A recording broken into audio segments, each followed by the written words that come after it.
there guys, it's Rachel here to give you my thoughts on the final 8 chapters of White Oleander by Janet Fitch.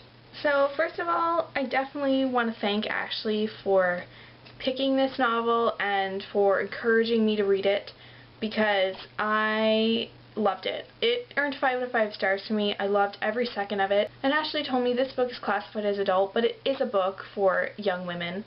And she's right. She's totally right. I feel like this book is a life lesson, a life-changing novel for young women, and I definitely could not necessarily relate to Astrid, but definitely sympathize with her for her hardship. And I loved this book. I adored it, and so thank you, Ashley, because I can guarantee you I never would have picked this up on my own, and thanks to you I have a new favorite book. So let's talk about these final 8 chapters. I do have to say, Dawn, you totally got it. You totally got it right. These 8 chapters are everything you said, and I'm going to try not to just reiterate, but I have to say you totally got it, and this book was amazing. The 8 chapters were something super, super engaging, and they were an incredible end. And I remember asking Ashley, is this book going to make me cry? And she said, no, it's not. And it didn't. It made me happy. And I was so thrilled because sometimes, you guys, the feels. So after our last 8 chapters, we had an Astrid who had essentially lost what she felt like was her only good thing in life. She had Claire, and Claire loved her, and she loved Claire, and she lost her. And we find in these 8 chapters that she severely blames her mother, and she doesn't really cease to blame her mother for a lot of these 8 chapters. She hates her mother for what she did to Claire, because in Astrid's mind, Ingrid had a huge, huge hand in pushing Claire towards that cliff, and pushing Claire towards doing the unthinkable.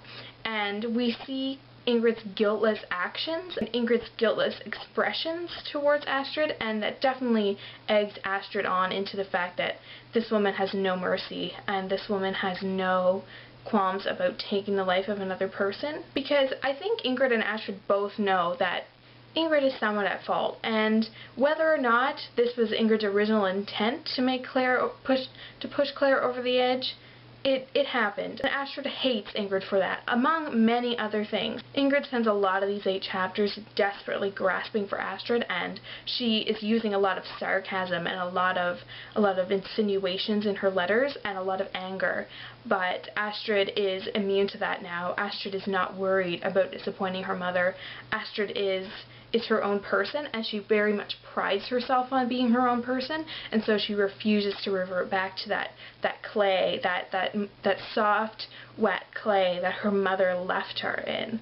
I feel like from Ingrid's letters that we see in the beginning of these 8 chapters and through the middle, we see an Ingrid who is stuck when Astrid was 14. We see an Ingrid who expects to get out and find Astrid this wet clay that has been left to drip and dry, but when Ingrid gets out, Ingrid will wet her hands again and start molding Astrid once again, and Ingrid is having trouble accepting the fact that that's not how it's going to happen. Ingrid is having trouble accepting the fact that Astrid is gone. Astrid has slipped away in this time that Ingrid has spent destroying anything good Astrid has had, in destroying Astrid's relationships. And in her efforts to keep Astrid close, to keep Astrid this barnacle attached to her hip, she has pushed her away. She has chipped her off.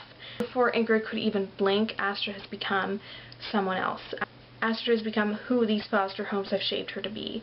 And even though Astrid spends a lot of this book denying it, I do feel that Ingrid is a part of her, no matter what. She spent 14 years of her life being drugged around by Ingrid and being shaped, and a lot of that is still with Astrid, and a lot of that is present in the end of the novel when Astrid is reminded of her mother so much, and you can tell that Astrid thinks a lot about her still. So this book, we have a drastic mother-daughter relationship, we have a drastic turn of events, but at the same time, this book is really boiled down to the relationship between a mother and a child, and that bridge where a child becomes their own person and where the mother ceases to have control.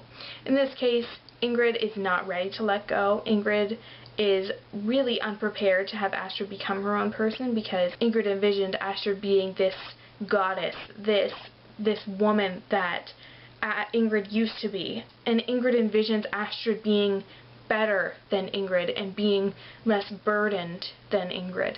So all in all, of course, it's an unhealthy relationship, but there can be things taken from it that are lessons and different things learned. So I do appreciate this novel. I do appreciate the lessons it teaches, and I appreciate the characters because I loved them.